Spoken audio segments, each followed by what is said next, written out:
Happy Wednesday. How you doing? Hey, I'm back on track. Back on track, talking about how to hear the voice of God. You want to hear God's voice? Stay with me. I'll show you how to hear God's voice, huh? Say this with me. The rest of my life is the best of my life. The best of my life is the rest of my life. Everything I touch turns to gold. I am smart, getting smarter every day. I am extremely talented. Great things are coming my way. Everything always works out for me. I am a wonderful person. Pastor Jim is a wonderful pastor. Pastor Jim is the ultimate pastor. Number one pastor in the whole country. I was voted that because I get results and I'm available. How many pastors do you know can actually make things happen for you and you can call them up on the phone or come see them? Huh? Glory to God. Hallelujah. Hey, I hope people were okay with what happened yesterday. I just got off on, I got so upset about that woman down there, that the wife of that man down there with the brain damage and Alzheimer's and dementia. And they brought her out and showed her to a crowd in a terrible condition.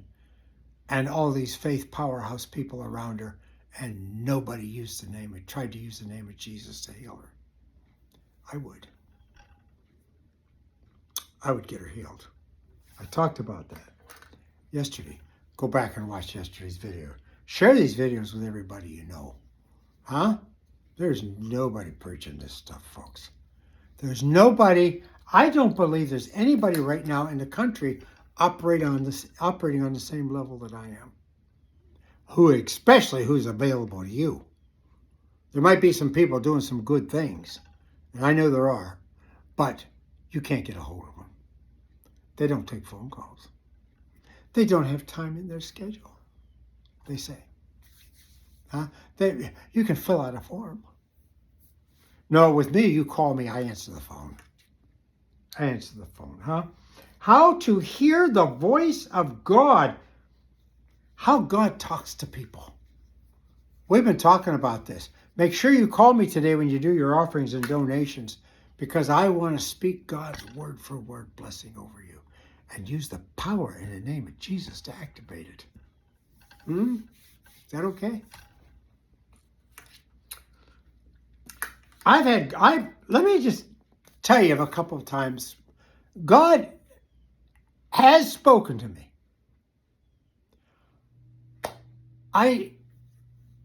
You know what? I didn't write it all down. I wished I had. But I mean, it's been so infrequent. Now, I have had some amazing experiences with God. One-on-one experiences with God. I would come into work years ago, 30 years ago, I'd come into work and I'd sit in my chair and as I'd play my guitar and sing and sometimes I would just sit there and praise God. And one time I said, Lord, I just want to feel your presence.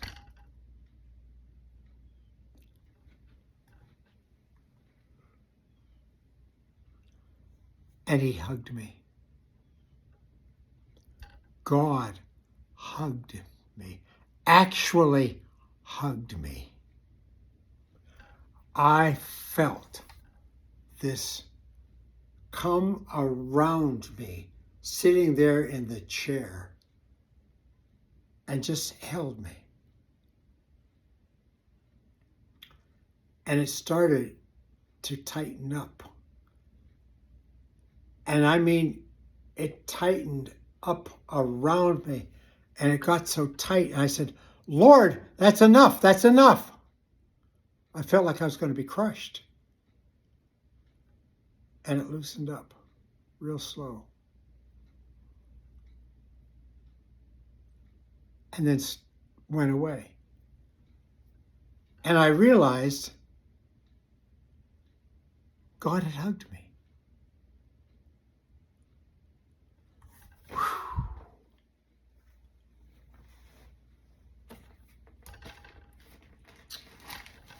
Mm.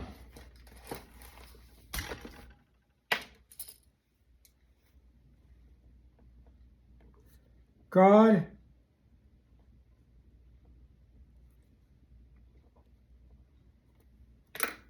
he hugged me. Now, we hug each other all the time. Mary and I, we hug all the time. That probably in any given day, just around the house, we'll hug 20 times. I don't know. I don't know what the, I never counted. But if we walk by each other, we'll stop and hug. And then just keep going, doing what we're doing. We hug all the time. Gracie hugs our doggie. When we hug, she will come running and she'll jump up on us and she wants to get in on the hug. She's a hugger. She will literally hug people's legs when she meets them. She'll put her paws around and hug people. She's a hugger. She gets that from us. She sees what we do and she does the same thing. She meets people out on the street. The lady down the street walking her dogs, Buddy is interested in the dogs. He wants to say hi to the dog. Gracie wants to hug the lady. Or the guy. Whoever it is. When she meets somebody, she wants to hug him. The pool man, when he comes to do the pool on Monday morning, Gracie has to go out and hug him. Once she hugs him, then she comes back in, she's okay. But she will cry and fuss until she gets to go out and hug him. She's a hugger. We hug. All of our people at church hug. We're huggers. All the people at church hug me. Men hug me. Women hug me. Everybody hugs me. They hug each other. Mary hugs them all. We got a church full of huggers. We love each other. You hug people you love. We love each other. That's our family. Those people in that church are our family. And when our partners come here to visit, or if we see them out in some of our conferences sometimes, our partners will come to the conferences. Oh, we're big hugs, big time. Because we love those people. We love our church family, hugging them all the time. Just can't get enough of hugging them. They're wonderful people. We have such a wonderful church family. I brag about my church family. I don't care what anybody thinks. I think we got the best church in the world. I tell everybody that. We have met a lot of pastors who don't even like their church. Amen. We're talking about God's voice this week. But I had to tell you about the time God hugged me. To show me. I asked Lord, I said, show me. I just want to feel your presence. Well, that's how he showed me his presence, was with a hug. It was an amazing experience. I've never felt anything like it. It was amazing to have God hug me. Whew. Can you imagine when you get to heaven and Jesus hugged you? He's going to wrap his arms around you when you get there. I saw a picture of a girl being hugged by Jesus. I went, oh.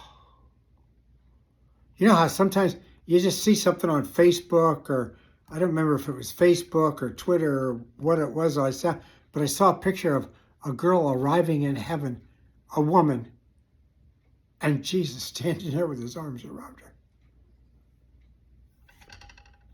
It was almost more than I could deal with. Huh? God's a hugger. He's a hugger. If you're going to ask God to hug you, you better be ready for it. But he won't hurt you. He'll hug you tight, though. He'll hug you. He'll hug you like you ain't never been hugged before. Huh? I don't care who's hugging you. I've never been hugged like God hugged me that day. That was 30-some years ago, and I've never forgotten it. You know, every experience you ever have with God is a life-changing event. I've had some wonderful experiences. God's spoken to me, and some things have happened, and I've just never gotten over it. Every experience I've ever had with God, I've never gotten over. I don't intend to ever get over it because it's so wonderful. Oh my goodness, huh? God hugged me, wrapped his arms around me, and hugged me. Sitting in my chair. I wasn't even standing up. I thought for a minute he was going to crush me. But I don't think I was ever in any danger. God is only good. All the time. You need your prayers answered, you call me. I'll get your prayers answered for you. I'll prove to you that God's word works. You need healing? Call me. You need financial increase? Call me. I am always available to our partners and to God's people. Give everybody you know who is sick a copy of this book, please. How to be Healed by God. Somebody told me on the phone yesterday, they said they had just bought 20 copies of that book to give to people. They're going to get people healed. They're going to get people healed. So please, help me get God's people healed and blessed. Let's use the power in the name of Jesus to make good things happen, because that power is here for us. Everybody is special to the Lord. Ask God to show himself to you and watch what happens.